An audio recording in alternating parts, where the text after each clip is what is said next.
bii wax dëgg yàlla suñuy lim département yoo xam ne tourné nañu la page de Macky Sall ubbi une nouvelle ère pour le Sénégal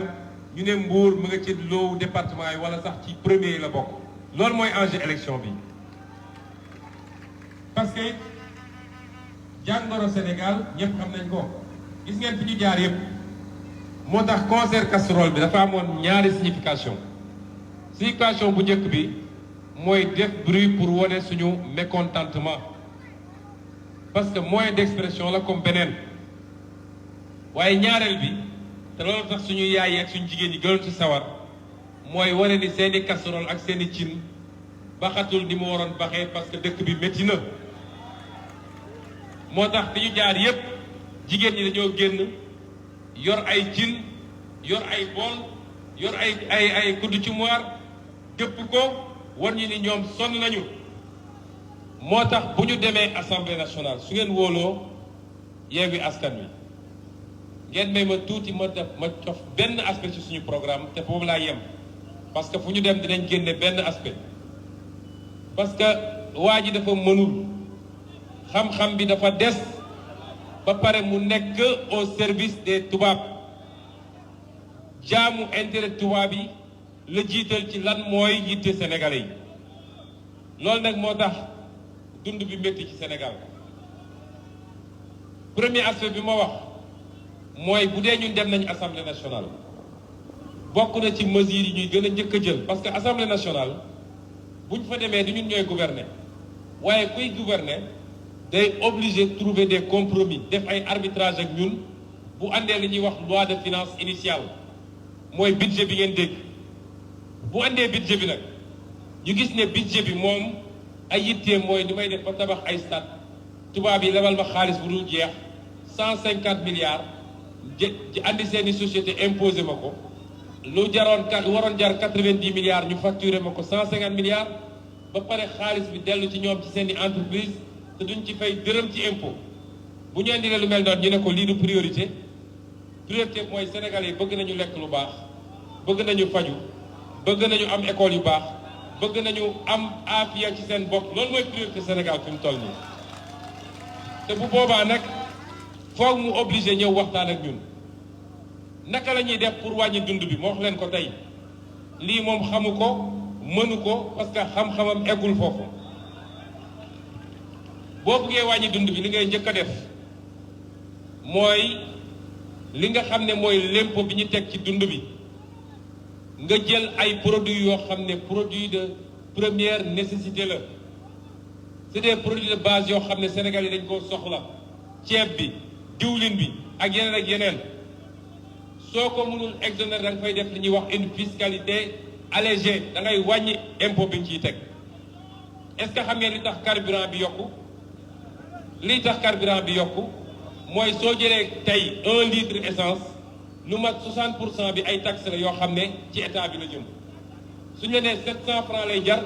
les 400 francs ay taxes la yuy dem ci état bi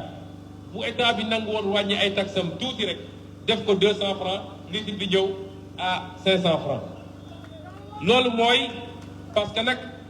la fiscalité impôt compétence su assemblée nationale la du compétence su état bi loolu la constitution Sénégal wax moo tax man am sañ-sañ ne leen su ngeen joxe assemblée ñu def ko noonu boo ko defee di nga wàññi dund bi te boo wàññee dund bi teggi nga sénégalais yi lu bëree bëri ba ci yi nga xam ne dañ koy xeeb mais tey mooy suñuy première consommation est-ce que xam ngeen ni le premier poste de consommation ci famille yi tey mooy télécommunication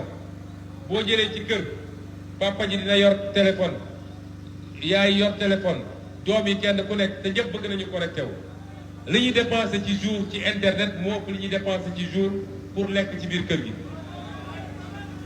te tey opérateur de téléphonie yi dañuy surfacturé ici au Sénégal li ñuy jaayee mbir mi dafa ëpp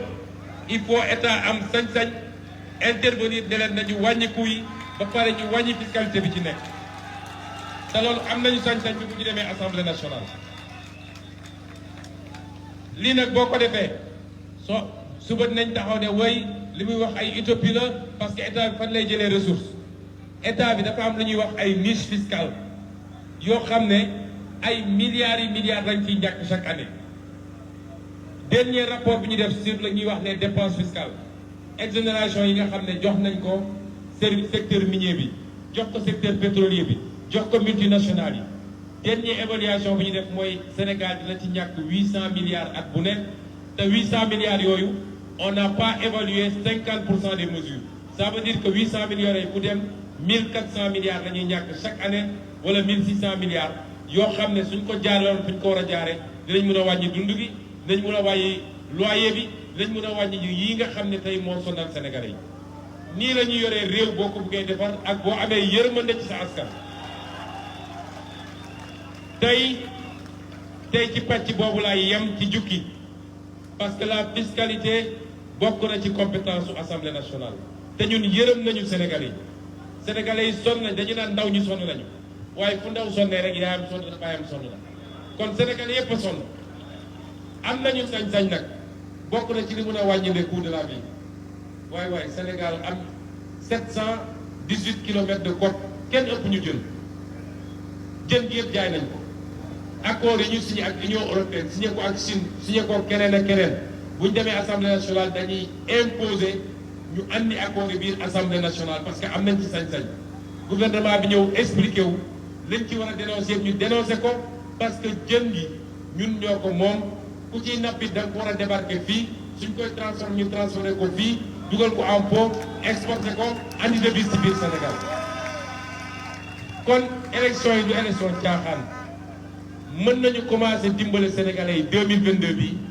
2024 nag ñu jël réew mi yor exécutif yor législatif daal defar réew mi définitivement moo tax fi may daanale dem leen ngeen récupérer carte électeur yi génn leen ngeen voté massivement am nañu une bonne intercoalition te mi ngi fonctionner correctement ndax fi ñu jaar yépp gis nañ ni candidat Wallu yi ak candidat Yewwi yi ñu ngi jàppante la main dans la main ça veut dire que militant Wallu ak militant Yewwi dinañ jàppante seen i sympathisants dañ jàppante seen i électeurs dañu voté te bi ñu defee suñuy statistique département yi nga xam ne Benno Bokk Yaakaar gagné na ko à plus de 50% dañ leen di compté li ci ëpp boo jëlee score Yewwi ak score Wallu am nañu plus de 50%. kon tekki na ni élection yi war nañ koo mën a gagné moo tax bu ngeen fi jógee amatul noppalu ñun niñ koy defee bëgguñu rek ñu ne su dee leader yi ñëw lañ la gars yi di mobiliser wu kenn ku nekk ci yéen na ko def yitte boppam porte à porte kenn ku nekk bu mu xaar bu leen xaar docteur Diayte bu leen xaar beneen candidat ku nekk na dem fekk nit ñi fi ñu nekk. ndax ñun ñoo nekk ci xolu sénégalais yi ëpp dem leen fekk leen waxtaan leen expliquer leen naka la ñu war a wotee wot bi yomb na ndax ñoom li ñu bëggoon def pour yàqal ñu moo ñu gën a yombalal juróom-ñetti bulletin la benn bulletin moo ci amul photo xam nga soo fa newoon da nga naan Ousmane Sonko mi ngi sol costume bu ñuul bi daal di taxawee nii léegi da ngay leen daan mooy bulletin bi amul photo bi loolu benn la mooy bu Yewwi bu dee nag fa nga xam ne foofu la Wallu war a jiite nee leen mooy bulletin bi nga xam ne photo président Abdoulaye Wade moo fa nekk loolu yomb na kon élection bii dañ koo war a gagné dañ koy gagné est-ce que vous êtes prêts pour ñu gagné ko est-ce que Mbour s'engage à gagner ces élections ñu ngi leen di gërëm di leen jox rendez-vous le 31 juillet à 20h avec une victoire à Mbour merci beaucoup.